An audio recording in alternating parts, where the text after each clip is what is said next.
महाराष्ट्रातील विधानसभा निवडणूक 2024च्या तोंडावर 275 करवीर मतदारसंघात आदर्श आचारसंहितेचे उल्लंघन झालेले दिसून आले.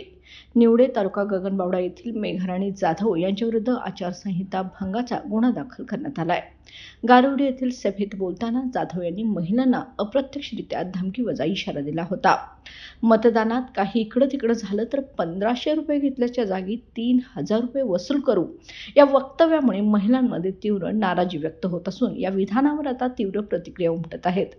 जाधव यांचं हे वक्तव्य प्रचारात तापलेल्या वातावरणात अजून वादाचा मुद्दा ठरलंय. भारतीय न्याय संहिता 2023 अंतर्गत कलम 171 नुसार याला आदर्श आचारसंहितेचे उल्लंघन मानले जात आहे.